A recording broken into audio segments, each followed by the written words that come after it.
Hey, and they were hugging too. Hey, According to the Baltimore Sun, a misdemeanor second-degree assault charge against former world champion Gervonta Davis. Really? He had a title win? Did I miss that? Davis originally faced first-degree assault charges in connection with an assault which he allegedly took place on August 1st. On that date in question, Wheeler, who described himself as a childhood friend of Davis, alleged that Davis punched him in the side of the head with a gloved fist. The first-degree assault charge was dropped on October 19th by the state. Wheeler pressed charges. In the complaint, Wheeler claimed that the Upton Boxing Center, there was a fight that broke out, and he sucker punched me very violently. Wheeler claims that he was knocked out and subsequently diagnosed with a concussion at St. Agnes's Hospital. In 2017 has been a mixed bag of tricks for... I don't give a shit about his career. I don't really care about Gervonta Davis. The fact that we continue to talk about him is only because of the fact that I wanted to see him go to jail. And watch story number 2. He takes Adrian Broner issued an arrest warrant in Las Vegas. Former 4-division world champion Adrian Broner is now a wanted man, thank God. A judge has issued a warrant for the boxer's arrest after he no-showed a hearing for a Las Vegas battery case. That means when he gets pulled over one night while being drunk in New York, they're going to cart his ass off to Vegas. Broner was cited for battery and ordered to appear in court on Monday, but didn't show up, so the judge issued a bench warrant. Let me give a quick advice to the cops. We're in Cincinnati, wherever you know Adrian Broner's at. That's what you do. You get someone who knows if Adrian Broner's in a club. You get somebody to videotape outside the club. As soon as he exits, you do the arrest. You call TMZ. You'll get $2,000. What I tell you that, $2,000 easy. Filming you arresting Adrian Broner and bringing him back to Las Vegas. Go ahead, Lee. TMZ has obtained video of the incident, which starts with Broner taking pics with fan. Moments later, he snaps, but it's unclear why. The former world champion appears to be enraged as he walks near the MGM. A female companion tried to calm him down, but Broner wasn't having it, and he shoves her too, sending her flying backwards. Then he uncorks with a ferocious knockout blow to a guy who went down for the count. It's unclear if Broner knew the guy or it was just, whatever. Broner has had numerous outside-the-ring cases. We continue to tolerate his bullshit. He should be put in the gas chamber, or he should just hang himself, which would be a great story, too. That's easy check. Kovalev, Shabalaba Ding Dong numbers. Shabalaba Ding Dong. Kovalev, Shabalaba Ding Dong peaks at 900,000 views for HBO. Sergey Kovalev returns for his second after his second defeat to Andre Ward. According to the rating sources Wednesday by Nielsen Media, 900,000 people watched HBO Kovalev knock out Shabalaba Ding Dong. Great. Hey, it is great. Look at if I'm Kovalev, I'm demanding an immediate return to the ring. The fight didn't do anything to him. He should stick, take a 2-week break, 3-week break, get right back to training and try to get a fight in January. Don't lose the momentum that you're starting right now. Obviously, Lee, the people that watched him get destroyed or manhandled by Ward are still interested in his fights. That is a good number for him fighting Shabalaba Ding Dong, which nobody knew. Nobody knew him before the fight. No, I don't even know his name right now because you're saying Shabalaba Ding Dong so many times. I forgot what the real guy's name was. Shabalaba Ding Dong. 900,000 watched. You got to keep the momentum going. If Duba's smart, they bring Kovalev back immediately and try to find him an opponent. What's that take us to? I'm dead serious. Even if it's Chavez Jr., Lee, I'm dead serious about that. Anybody, you get him back in the ring, you get him another knockout win, and then you're building his confidence and his markability back up as Andre Ward stays retired in boxing. Groves Eubanks tickets sell out in 7 minutes for the semifinals of the what do they call this series? They've got a term. World Boxing the World Series. Boxing Super Series sold out. Total failure in America, I believe. We don't give a shit about actual boxing in America. We care about the show. It took 7 minutes to sell out the Ali Trophy Center for the semifinal between Groves and Eubanks. It'll be a great fight. That kid, English bro, fans get he it, has a man. fault. They know what they're watching. No doubt. I know Richard Schaefer's been disappointed, though. He's been very upset with the American response to this. Well, here's the thing. Richard Schaefer could go get hit by a bus, and there'd be a party out in front while it happened. Okay. Richard Schaefer's a dick. Why, you're a Richard Schaefer fan suddenly? No. I don't think there's going to be. So He I got to fucked agree over with you my that man, there's a party Oscar. on his death. Listen, he fucked over my man Oscar. I need I Oscar. know he did. Look, He was the one that took the photos, people. That's the story you don't know. It was Schaefer and Al Heyman in the room with the fishnet that night. You I'm guys, telling you, I need Oscar around for my personal entertainment. Can't be fucking over the golden boy like that. I need that kind of action.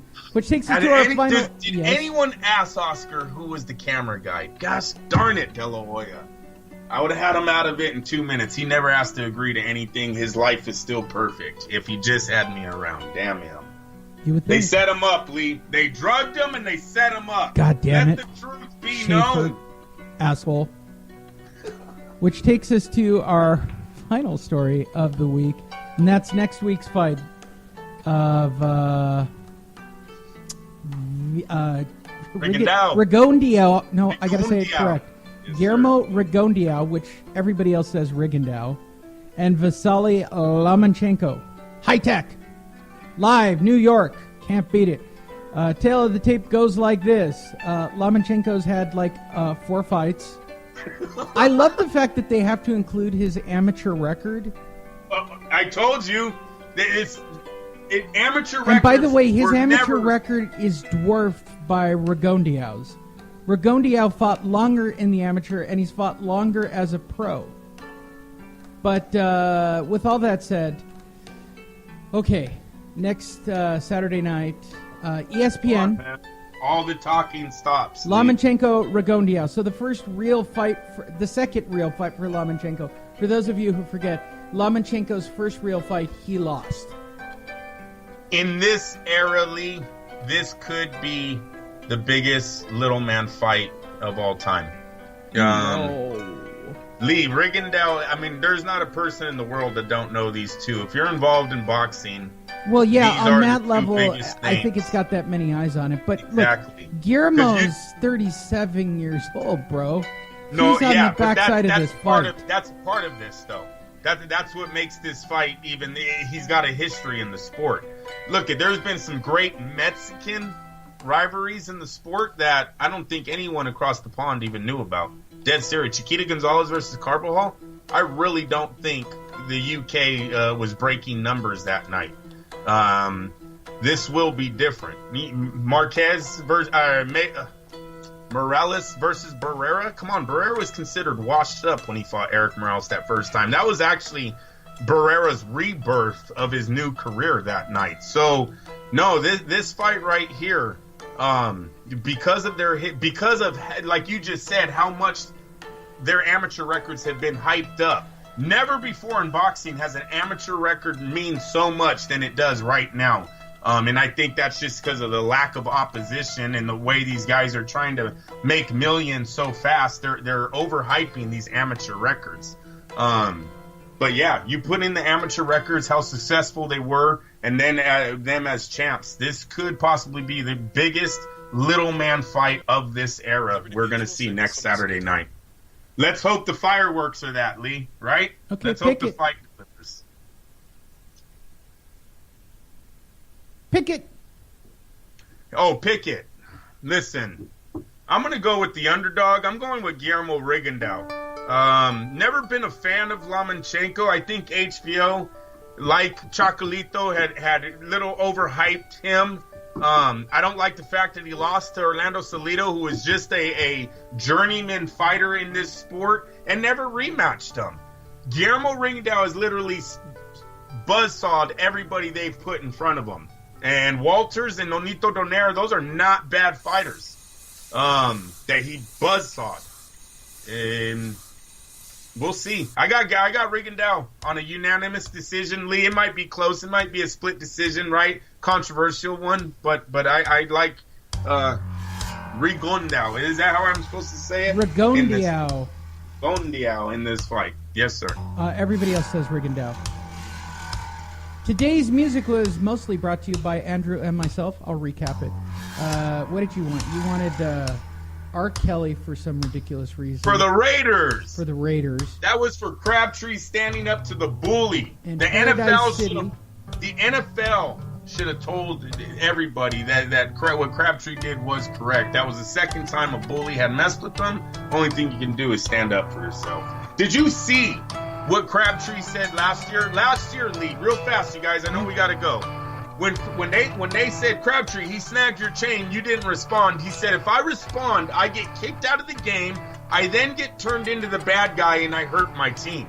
Lee, is that not like the perfect answer to that situation? It is. Well, then the league does nothing to lead. He comes back, snatches his chain again a year later. Now you're going to fight. Hey, you got to fight, man.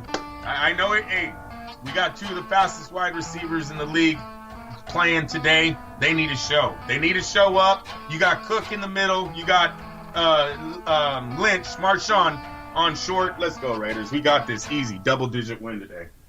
So my music selections, for those of you wondering, that was the two cellos doing, what did I have? Thunderstruck and One. And then Camille and Kennerly, they're the two girls playing harps that you're listening to right now, playing Iron Man in the background. It's actually pretty cool. Nice. So please visit LasVegasDiscount.net. Also, please get your tickets to go to Tough Enough, December 15th. I'll be there. Go visit our Facebook page, fightnetradio.com. We'll take you to our Facebook page. Sign up. All you have to do is go to the page, click the sign up button. You'll be able to listen to all the shows. Simple as that. And now enjoy a little Black Sabbath Iron Man by two hot chicks on a harp.